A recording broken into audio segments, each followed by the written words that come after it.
मैंने तो कहा था, हम लोगों ने महापुरुषों से परामर्श करके लिखा था, आपको केवल 3 दिन का उपवास करना है।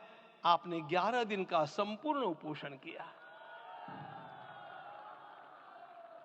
हमने 11 दिन एक मुक्त रहने के लिए कहा था, उन्होंने अन्न का ही त्याग कर दिया। महाभारत में कहा गया है, अनशन यह सबसे बड़ा तप है, अनशन। और उसको उनके जीवन में साकार होते हुए मैंने केवल देखा नहीं, मैं थोड़ा तार्किक हूं। आपकी परम पूजनीय माता जी से मिलकर के मैंने उसको रिकन्फर्म भी किया था कि आपका ये अभ्यास 40 वर्षों का है। ऐसा तपस्वी कोई राष्ट्रीय नेता प्राप्त होना यह सामान्य बात नहीं है। वे इन दिनों में हमने कहा था कि आपको विदेश प्रवास नहीं करना चाहिए, क्योंकि सांसर्गिक दोष भी आते हैं।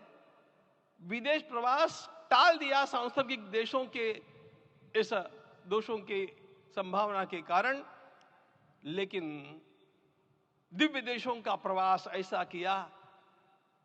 नासिक से आरंभ किया, गुरुवायूर गए, श्रीरंगम गए, रामेश्वरम गए। इन सारे स्थानों पर जाकर के वहां के परमाणुओं को लेकर के और पूरी भारत माता के हर कोनों में जाकर के मानो वे निमंत्रण दे रहे थे कि आइए दिव्य आत्माओं, अयोध्या पधारिए और हमारे राष्ट्र को महान बनाने के लिए आशीर्वाद दीजिए।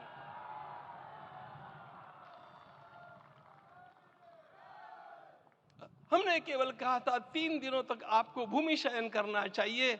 11 दिनों से आप भूमि शयन कर रहे हैं। इस कड़कड़ाती ठंड में इस प्रकार का शयन करना, मित्रों,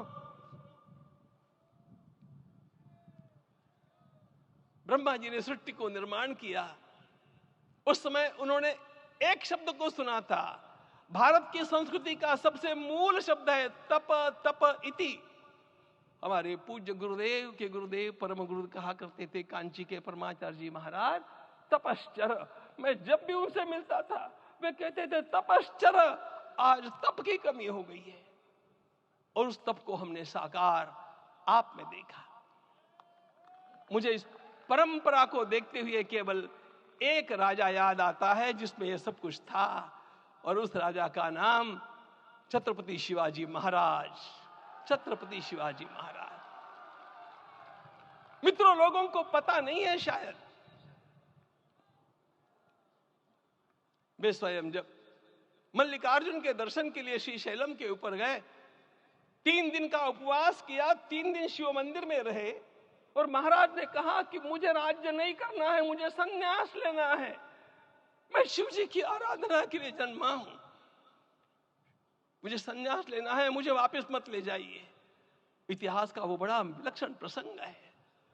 उस प्रसंग में उनके सारे ज्येष्ठ मंत्रियों ने उनको समझाया और लौटा करके लाया कि यह भी आपका कार्य भगवत सेवा ही है। आज हम लोगों को उसी प्रकार के एक महापुरुष ऐसे प्राप्त हुए हैं जिसको भगवती जगदम्बा ने स्वयं हिमालय से लौटा करके भेज दिया कि जाओ भारत माता की सेवा करो। तुम्हें भारत माता की सेवा करनी है। मैं अपने को कभी श्रद्धा रखने के बारे में भावुक नहीं पाता हूं, लेकिन कुछ स्थान ऐसे होते हैं जहां पर आदर के साथ अपना मस्तक अपने आप झुक जाता है। ऐसा एक स्थान हम लोगों को उच्च पदस्थ इस राजर्षि ने जब दिखाया तो मुझे छत्रपति शिवाजी महाराज के गुरु समर्थ रामदास स्वामी महाराज की याद आ गई। उन्होंने शिवाजी का वर्णन किया, निश्चयाचा महामेरु, निश्चयाचा महामेरु, बहुत जनासी आधारू, अखंड स्थितिता निर्धारू, श्रीमंत योगी, श्रीमंत